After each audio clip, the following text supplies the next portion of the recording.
তো friends finally পাই গ'লোহি আহি মই পাটেকিবৰি থান আৰু এতিয়া থানত সোমাই প্ৰথম ভৰি আছোঁ এতিয়া পাটেকিবৰি থানত আৰু মোৰ পিছফালে এইভাগেই হৈছে মহাপুৰুষ শ্ৰীমন্ত শংকৰদেৱৰ জন্মস্থান। শংকৰদেৱৰ জন্ম ক'ত বুলি ক'লে আমি বৰদোৱা আলিপুখুৰী নামৰ ঠাইতেই জন্ম বুলি জানো, কিন্তু আচলতে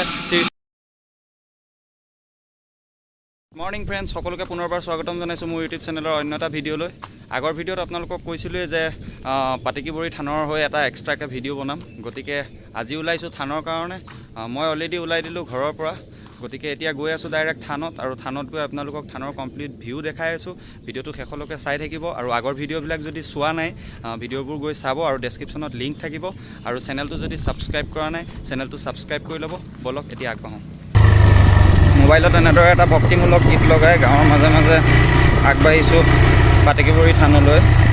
আৰু পাটেকিবৰি থান মোৰ ঘৰৰ পৰা বৰ বিশেষ বেছি দূৰ নহয়, 6-7 কিলোমিটাৰ ডিষ্টেঞ্চ হয়, কিন্তু ময়ো ইয়াতে দুই এবাৰেই ভিজিট কৰিছোঁ, অহা হোৱা নাই। গতিকে ইয়াৰ বিষয়ে মই ইমান অভিজ্ঞ নহয়, মই নিজেও জানিবলৈ চেষ্টা কৰোঁ আৰু আপোনালোককো যি পাৰোঁ দেখুৱাবলৈ চেষ্টা কৰোঁ।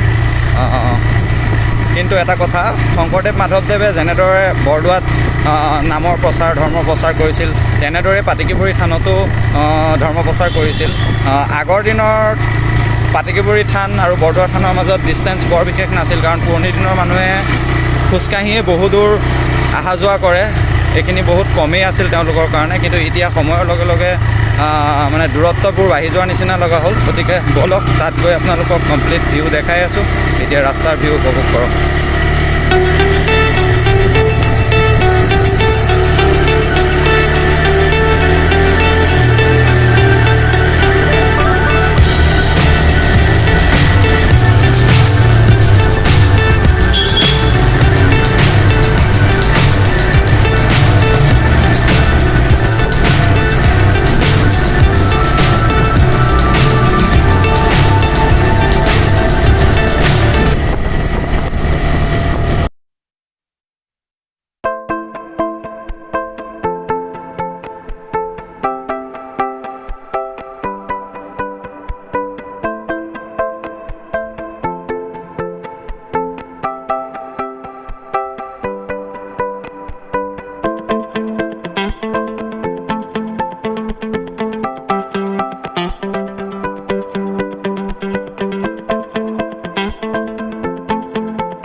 মাজে মাজে আহি মই থানৰ ওচৰ পালোহি। গতিকে থান পোৱাৰ আগতে লৈ ল'লোঁ সেৱা কৰিবৰ কাৰণে ধূপ, তেল, বন্তি, নিমখ, কিয়নো থানৰ ওচৰত দোকানৰ সংখ্যা খুবেই কম, গতিকে অলপ আঁতৰৰ পৰাই লৈ ল'লোঁ। গতিকে বলক থানত গৈ আপোনালোকক পূৰা ভিউ দেখাই আছোঁ।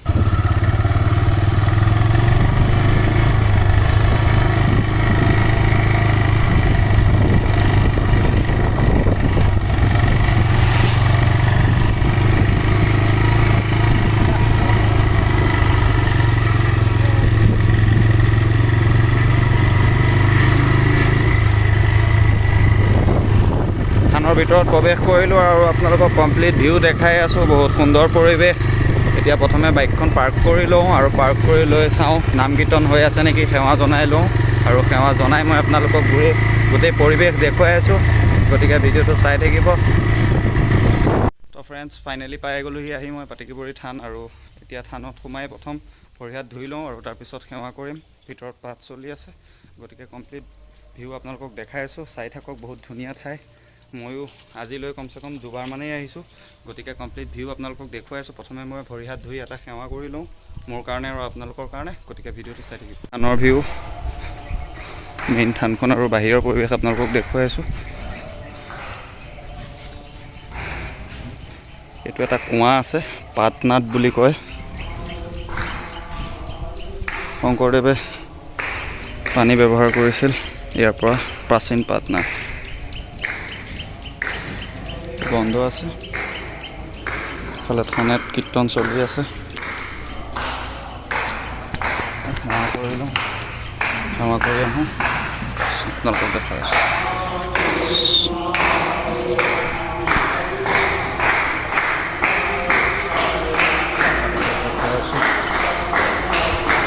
থানৰ ভিউ ভিতৰৰ ভাগৰ ভিতৰত কীৰ্তন হৈ আছে, গতিকে বৰ বিশেষ আগলৈ যাব নোৱাৰিলোঁ। ইয়াৰ পৰাই আপোনালোকক দেখুৱাবলৈ চেষ্টা কৰিছোঁ। বহুত ধুনীয়া পৰিৱেশ, ঠাণ্ডা পৰিৱেশ আৰু তীৰ্থস্থানত আহি এনেও ভাল লাগে। সন্মুখৰ পৰা আপোনালোকক কমপ্লিট ভিউ মই দেখুৱাই আছোঁ। আৰু সকলোতকৈ ইণ্টাৰেষ্টিং কথা মই আপোনালোকক দেখুৱাই আছোঁ। জানে যে শংকৰদেৱৰ জন্মস্থান বৰদোৱাৰ আলিপুখুৰী নামৰ ঠাইত জন্ম, কিন্তু ইয়াতে লিখা আছে শ্ৰী শ্ৰী আলিপুখুৰী পাটেকিবৰী থান, মহাপুৰুষ শ্ৰীমন্ত শংকৰদেৱৰ জন্মস্থান। আছোঁ এতিয়া পাটেকিবৰী থানত, আৰু মোৰ পিছফালে এইভাগেই হৈছে মহাপুৰুষ শ্ৰীমন্ত শংকৰদেৱৰ জন্মস্থান আলিপুখুৰী পাটেকিবৰী থান। কিয়নো আগৰ দিনত বৰদোৱা আৰু আলিপুখুৰীৰ মাজত বৰ বিশেষ দূৰত্ব নাছিলে, কিয়নো মানুহবোৰে পুৰণি দিনত খোজকাঢ়িয়ে বহু দূৰ অহা যোৱা কৰিছিলে। এতিয়াৰ সময়ত যদিও বৰদোৱা আৰু পাটেকিবৰী থানৰ মাজত 15 কিলোমিটাৰ ডিষ্টেঞ্চ আছে, কিন্তু তেতিয়া বৰ বিশেষ দূৰত্ব নাছিলে। ইয়াতে লিখা আছে শংকৰদেৱৰ জন্মস্থান শ্ৰী শ্ৰী আলিপুখুৰী পাটেকিবৰী থান সত্ৰ, আৰু এইভাগেই হৈছে পাটেকিবৰী সত্ৰৰ থান।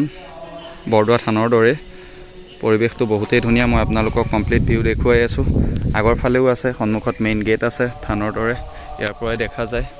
ওচৰৰ পৰা মই আপোনালোকক ভিউ দেখাই আছোঁ। বহুত ঠাণ্ডা পৰিৱেশ, শান্তি পৰিৱেশ। কমপ্লিট থানৰ ভিউ মই আপোনালোকক দেখুৱাই আছোঁ।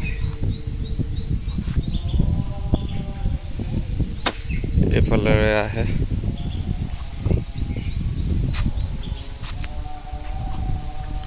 থান।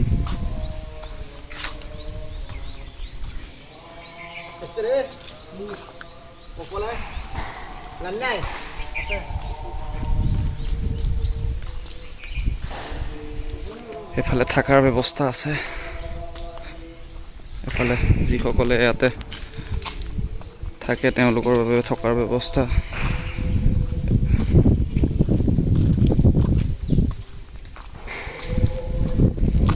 এফালে ৰন্ধা বঢ়াৰ ব্যৱস্থা আছে।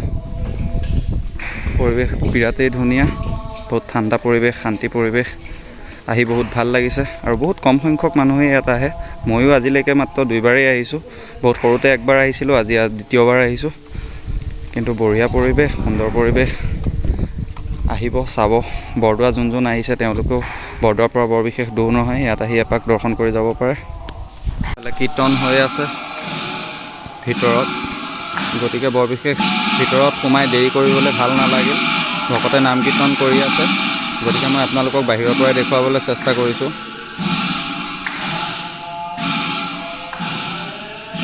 বহুতেই সুন্দৰ। শংকৰদেৱৰ জন্ম ক'ত বুলি ক'লে আমি বৰদোৱা আলিপুখুৰী নামৰ ঠাইতেই জন্ম বুলি জানো, কিন্তু আচলতে শ্ৰী শ্ৰী শংকৰদেৱৰ পবিত্ৰ জন্মস্থান শ্ৰী শ্ৰী আলিপুখুৰী পাটেকিবৰী সত্ৰত, আৰু য'ত মই এতিয়া উপস্থিত আছোঁ আৰু আপোনালোকক কমপ্লিট ভিউ দেখুৱাই আছোঁ। ইয়াৰে আপোনালোকক থানৰ ভিতৰৰ ভাগৰ ভিউ যিমান পাৰোঁ দেখুৱাবলৈ চেষ্টা কৰিলোঁ, আৰু এতিয়া মই থানৰ পৰা ওলাই দিলোঁ। এতিয়া আপোনালোকক বাহিৰৰ ভিউ মই দেখুৱাই আছোঁ। আৰু এইফালে আছে অতিথিশালা। এইফালে কোনোবা আহিলে, থকা কৰি আহিলে ইয়াতে থাকিব পাৰে, থকা খোৱা সকলো ব্যৱস্থা আছে। বহুতেই ধুনীয়া ঠাই, বহুত সুন্দৰ পৰিৱেশ, ঠাণ্ডা জেগা, আহি বহুতেই ভাল লাগিছে। এইফালে এটা আছে পুখুৰী, এইটো ভিউ মই আপোনালোকক দেখুৱাই আছোঁ। ইয়াতে গা ধুব পৰা, বহিব পৰা ব্যৱস্থা আছে। হয়তো ইয়াত গা নোধোৱে, কিন্তু ইয়াতে ৰাখিছে এইটো পুখুৰী। বহুতেই সুন্দৰ পৰিৱেশ। আৰু এইফালেৰে আপোনালোকে আহিব পাৰে। এইটো মেইন গেটৰ ৰাস্তা হয়, আৰু এতিয়া মেইন গেটত গৈ আছোঁ। আপোনালোকক তাৰ অলপ ভিউ দেখুৱাম, আৰু তাৰপিছত ইয়াৰ পৰা লাহে লাহে ওলাম। গতিকে চাই থাকক ভিডিঅ'টো। বৰ বেছি ডাঙৰ এৰিয়া নহয়, কিন্তু বহুতেই ধুনীয়া ঠাই আৰু সুন্দৰ পৰিৱেশ। এইফালে এখন মেইন গেট, মই মেইন গেটৰ ভিউ আপোনালোকক দেখুৱাই আছোঁ। ইয়াৰ পৰা থানৰ ভিউ মই আপোনালোকক দেখুৱাই আছোঁ। এইফালে এখন ইয়াতে থান, আপোনালোক আহিব পাৰে। মৈৰাবাৰীৰ পৰা 4 কিলোমিটাৰ ডিষ্টেঞ্চ।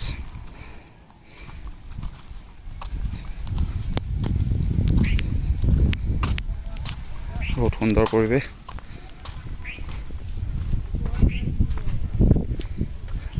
শংকৰদেৱৰ তিথি, মাধৱদেৱৰ তিথি বা জন্মাষ্টমী এনেকুৱা দিনত বৰদোৱাৰ মাজতে ইয়ালৈও একবাৰ ভিজিট কৰিব লাগিব। তেতিয়া বহুতেই মানুহ হয় আৰু চাবলগীয়া পৰিৱেশ হয়। গতিকে মই আপোনালোকক যিমানখিনি পাৰোঁ দেখুৱাবলৈ চেষ্টা কৰিছোঁ। ফ্ৰেণ্ডছ, আজি ভিডিঅ'টো ইমানতে শেষ কৰিব লাগিব। যদি ভিডিঅ'টো ভাল পালে লাইক কৰিব, কমেণ্ট কৰিব, শ্বেয়াৰ কৰিব আৰু মোৰ চেনেলত যদি নতুনকৈ আহিছে তেনেহ'লে চেনেলটো ছাবস্ক্ৰাইব কৰিবলৈ একেবাৰে নাপাহৰিব। আজিলৈ বাই বাই।